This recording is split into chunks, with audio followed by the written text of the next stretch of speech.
வெள்ளை பூவை மோது வெண் சங்கு போல ஊது காதல் வந்தின் பாட்டு காலம் தோறும் கேட்டு வீணை போல உன்னை கை நீட்டும் இந்த வேளை 100 ராகம் கேட்கும் நோயை கூட தீர்க்கும் பாதி பாதியாக சுகம் பாக்கி இங்கு ஏது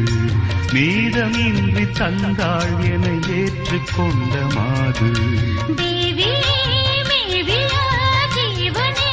நீதான் நீதரும் காதலில் வாழ்பவள் நான்தான் நீ இல்லாமல் நானும் இல்லையே